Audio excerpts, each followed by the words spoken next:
हमारे देश में एक ऐसी शख्सियत का जन्म हुआ था जिसने राजनीति और विज्ञान के क्षेत्र में हमें बहुत कुछ दिया है और उनके दिए गए आविष्कारों से आज भारत ही नहीं बल्कि पूरा विश्व उन पर गर्व करता है। उस शख्सियत का नाम है एपीजे अब्दुल कलाम।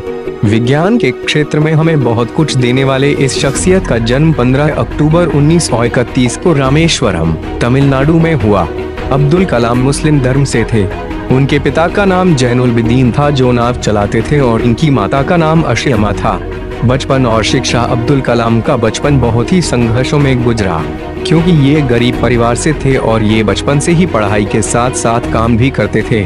जिस प्रकार अखबार बांटने के लिए किसी को काम पर रखा जाता है, उसी तरह अब्दुल कलाम भी बचपन में अखबार बांटने जाया करते थे ताकि वो अपने परिवार का खर्च चला सके।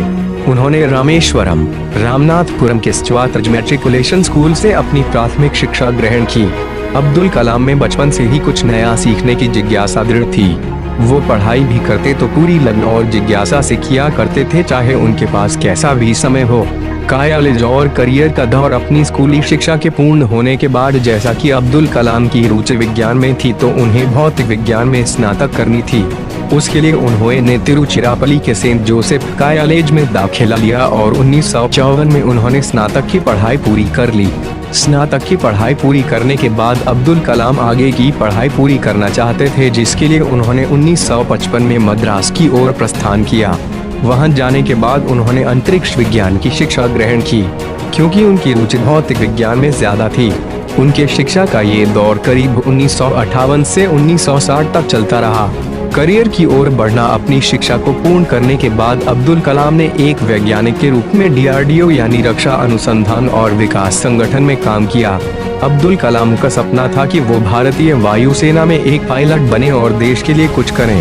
इसके लिए वो काफी प्रयास करते रहे, लेकिन वो इसमें नहीं जा पाए, परंतु उन्होंने अपने इसी सपने को सकारात्मक माध्यम से एक नई दिशा दी और उन्होंने शुरुआत में भारतीय सेना के लिए एक छोटे हेलीकॉप्टर का मॉडल तैयार किया।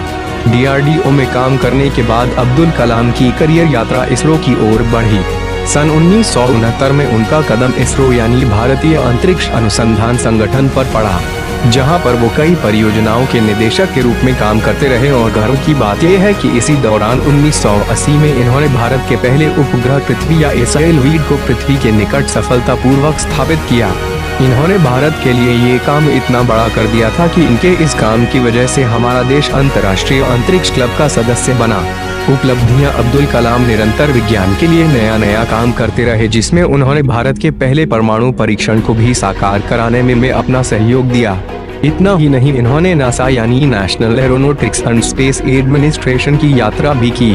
अंतरिक्ष के क्षेत्र में भारत को इतनी तरक्की दिलाने से भारत सरकार द्वारा 1981 में इन्हें पद्म भूषण से नवाजा गया। सन 1982 में उन्होंने गाइडेड मिसाइल पर कार्य किया। अंतरिक्ष के क्षेत्र में इतनी लगन और निष्ठा को देखते हुए भारत सरकार ने 1990 में फिर इन्हें पद्म भूषण से नवाजा, जो कि बहुत ही गर्व की बात है। अब्दुल कलाम आजाद को रक्षा मंत्री के विज्ञान सलाहकार के रूप में भी चुना गया, जिस पर वो 1992 से 1999 तक रहे। इतना ही नहीं, इस कार्यकाल के मध्य में यानी 1997 में उन्हें भारत रत्न से नवाजा गया। इसी तरह योगदान देते हुए उन्होंने आगे भारत के दूसरे परमाणु परीक्षण को सफल बनाया। सन 2002 तक भारत को अब्दुल कलाम इस हद तक ले जा चुके थे जहां तक भारत को सोचना भी मुश्किल था, और इसी योगदान की सफलता का फल उन्हें भारत का राष्ट्रपति बनके मिला। 2002 में उन्हें भारत का राष्ट्रपति चुना गया था और ये 2007 तक इस कार्यकाल में रहे। उनको उनके काम की वजह से मिसाइल मैन जैसे कई नामों से जाना जाता है। इसके बाद उन्होंने शिक्षा संस्थाओं के कई पदों पर कार्य किया। 27 जुलाई 2015 को वो शिलोंग के भारतीय प्रबंधन संस्थान में लेक्चर देने गए थे। इसी दौरान उन्हें दिल का दौरा पड़ा और अब्दुल कलाम आजाद को इस दुनिया से विदा होना पड़ा। भले ही आज अब्दुल कलाम इस दुनिया में नहीं, लेकिन उन्होंने हमारे भारत को इतना कुछ दिया है कि वो हमारे लिए आज भी जिंदा है।